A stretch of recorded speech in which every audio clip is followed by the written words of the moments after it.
Dan ini juga pengakuan ulama-ulama Wahabi di Saudi Arabia. Sampai-sampai ada ulama Wahabi di Saudi ini menganjurkan murid-muridnya agar tidak menghafalkan Bukhari Muslim. Bahaya katanya. Yang kedua, mereka memahami hadis ya dipahami sendiri memang.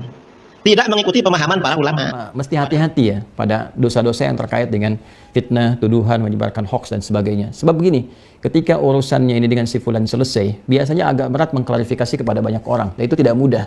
Tidak mudah dilakukan.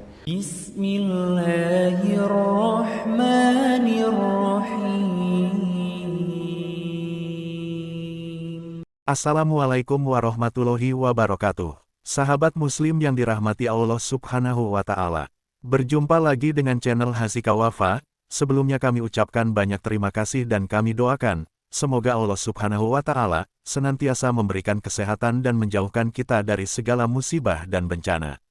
Amin ya robbal alamin. Pada video sebelumnya, kita telah membahas tentang pernyataan tegas dari Raja Dangdut Rhoma Irama, bahwa beliau menantang semua Habib Balawi untuk membuktikan jika mereka benar sebagai keturunan Nabi Muhammad SAW.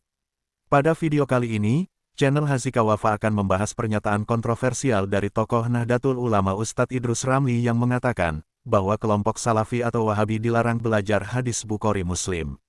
Seperti kita ketahui, tokoh Nahdlatul Ulama yang dikenal dengan singa aswaja ini kerap kali membahas tentang ajaran kelompok Salafi atau Wahabi yang dianggap sesat oleh beliau.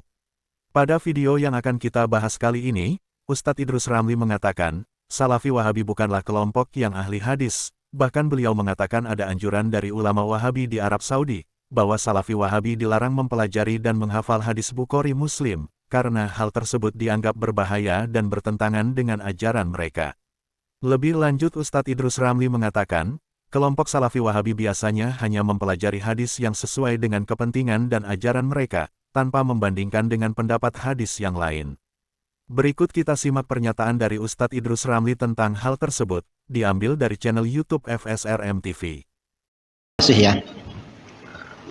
Orang Wahabi ini memang ketika tampil di tengah-tengah masyarakat, seakan-akan mereka ahli hadis. Karena apapun yang nggak sesuai, katanya nggak sesuai dengan hadis. Padahal kalau kita teliti sebenarnya enggak. Mereka tidak ahli hadis. Dan ini juga pengakuan ulama-ulama Wahabi di Saudi Arabia. Sampai-sampai ada ulama Wahabi di Saudi ini menganjurkan murid-muridnya agar tidak menghafalkan Bukhari Muslim. Bahaya katanya. Ya maksudnya bahaya pada ajaran Wahabi. Bahaya menghafalkan Bukhari Muslim. Nah, yang terjadi di lapangan, Wahabi ini hanya mengambil sebagian hadis. Dan biasanya yang sesuai dengan kepentingan mereka, lalu tidak dikompromikan dengan hadis-hadis lain yang ada. Seandainya hadis-hadis ini dipahami secara keseluruhan dan mengikuti pemahaman para ulama, tidak seperti yang mereka sampaikan. Sahabat muslim yang dirahmati Allah subhanahu wa ta'ala, apa yang disampaikan oleh Ustadz Idrus Ramli barusan adalah hal yang tidak masuk akal dan tanpa dasar yang jelas, karena pada kenyataannya, para ulama Salafi mempelajari dan menghafalkan hadis Bukhari Muslim dan juga hadis yang lainnya. Berikut pernyataan dari Ustadz Khalid Basalamah, Ustadz Firanda Andirja dan ulama Salafi yang pernah belajar di Universitas Islam Madinah, yang seringkali dianggap sebagai golongan Wahabi yang sesat oleh Ustadz Idrus Ramli. Mereka memang bukan sembarangan nyusun bukunya. Seperti Imam Bukhari, kenapa bukunya dikatakan sahih? Karena beliau memang pada saat menukil hadis-hadis Nabi SAW, beliau dengar misalnya nih, si fulan meriwayatkan dari fulan, dari sahabat Nabi, karena masih generasi tabi'in, masih dekat dengan sahabat. Maka Imam Bukhari memberikan syarat harus bertemu sama orangnya. Ini misalnya di daerah sana ada orang yang mengucapkan nih, di Baghdad misalnya, atau di Kufa, didatangi sama Imam Bukhari ke sana, walaupun sebulan jalan. Sampai ke sana ditemuin orangnya. Lalu Imam Bukhari cari, sebelum tanya, dicari tentang kehidupannya sekitar situ. Orang-orang sekitar tahu nggak siapa orang ini? Oh iya, ternyata dia seorang alim, ulama, terkenal. Orang-orang sekitar pasti tahu lah, gitu kan? Sekitar rumahnya, sekitar orang tahu. Kemudian baru dia tanya, apakah anda benar mendengarkan hadis dari Nabi SAW dari fulan bin fulan? Dia bilang, iya, saya mendengarkan dari fulan bin fulan dari fulan. Setelah itu Imam Bukhari sudah pastikan kedudukan orang ini di masyarakat, siapa gurunya, siapa murid-muridnya, bagaimana tanggapan ulama tentang dia dari ulama setempat. Baru kemudian beliau sebelum menulis pun di bukunya, beliau sholat 2 rakaat dulu, minta petunjuk kepada Allah Subhanahu Wa Taala. Baru kemudian beliau sambil sholat sambil meminta petunjuk kepada Allah agar hadis ini benar atau tidak, baru kemudian beliau menekatkan dalam buku hadisnya. Jadi mereka punya hal yang luar biasa dalam mempelajari hadis Nabi SAW. Begitu perjuangan yang luar biasa. Apakah semua hadis di kitab Sahih Bukhari sahih semua? Untuk Sahih Bukhari semuanya sahih. Ya. Untuk Sahih Muslim ada beberapa hadis yang dikritiki oleh Imam Daruqutni dan yang lainnya. Tidak lebih dari belasan hadis ya. Entah ada 10-an atau lebih kurang daripada itu ya, tidak sampai 20 hadis. Ada yang dikritiki oleh sebagian ulama dan sebenarnya mengatakan yang dikritiki kebenaran pada yang mengkritik, kebenaran kepada yang mengkritik. Tapi Sahih Bukhari maka semuanya sahih. Kalau ada yang mengkritik maka yang benar Imam Al-Bukhari rahimahullahu taala. Selama 4 tahun kita belajar di jenjang S1 ya, kita mempelajari lebih kepada teori-teorinya Ustaz. Jadi kepada istilah-istilah dari hadis itu sendiri. Apakah definisi hadis sahih, definisi hadis hasan, definisi hadis dhaif, hadis yang maudhu, mungkar dan seterusnya. Bagaimana sebuah hadis itu bisa dikategorikan sebagai hadis yang sahih, syarat-syaratnya apa. Kemudian kita juga belajar tentang referensi-referensi dari hadis itu sendiri. Kita tahu bahwasanya hadis ini banyak sekali referensinya. Baik untuk kita jadikan sebagai dalil seperti kitab-kitab Sahihain, Sunan yang 4, dan yang lainnya, Musnad Imam Ahmad, Muwatta Imam Malik, Sunan Ad-Darimi dan yang lainnya, ataupun kitab yang sifatnya memuat biografinya para perawi hadis. Ketika kita ingin meneliti siapa ini orang ini, bagaimana kredibilitasnya maupun kekuatan hafalannya, maka ada kitab-kitab tersendiri dan itu juga sangat banyak sekali jumlahnya. Ditambah lagi kitab-kitab syarah hadis yang menjelaskan kandungan sebuah hadis. Itu kita pelajari juga secara global. Kemudian ada yang namanya materi jarah wa ta'dil. Nah, ini salah satu materi khasnya ilmu hadis. Karena memang dia satu jarang ta'dil. Betul. S1 itu kita mempelajari secara teoritis lebih kepada teorinya. Jadi kita belum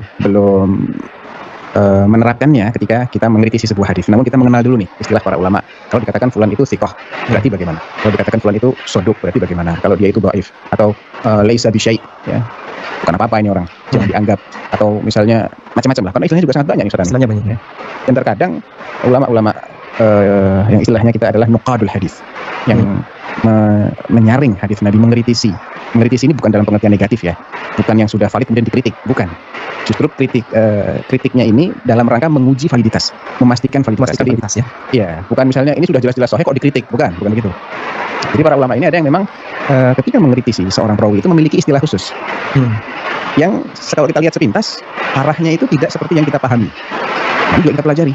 Kita pelajari seperti Imam Bukhari misalnya. Imam Bukhari ini punya istilah-istilah khusus, bagi beliau itu artinya kritikan yang cukup pedas. Tapi kalau kita terjemahkan letterlet, biasa-biasa aja, nggak seberapa gitunya ya. Ini kita pelajari dalam materi jarah ta'dil. Baik, kemudian S2-nya juga di fakultas yang sama, Ustaz?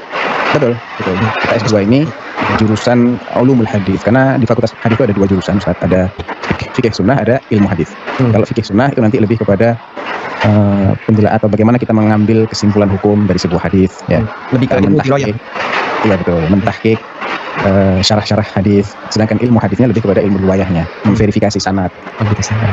Validitasnya hadis itu. Gitu. Dan ini prakteknya di sini, Ustaz. Jadi kalau yang 4 tahun sebelumnya kita mengkaji secara teoritis, maka 4 tahun di marhalah magister maupun yang di doktoral itu kepada prakteknya. Kita terapkan apa yang kita pelajari selama ini, gitu, Ustaz. Insyaallah. Mesti hati-hati ya pada dosa-dosa yang terkait dengan fitnah, tuduhan, menyebarkan hoax dan sebagainya. Sebab begini, ketika urusannya ini dengan si fulan selesai, biasanya agak berat mengklarifikasi kepada banyak orang. Dan itu tidak mudah dilakukan. Ya, memperbaiki dosa-dosa yang bersumber dari penyakit hati itu tidak sama dengan penyakit-penyakit fisik. Ya, Anda misal atau siapapun pernah menyebarkan hoax ya atau berita tidak benar atau fitnah terhadap si fulan misalnya. Andanya ke si fulan walaupun minta maaf ya, tapi punya kewajiban mengklarifikasi pada orang banyak. Nah, ini biasanya nggak mudah dilakukan.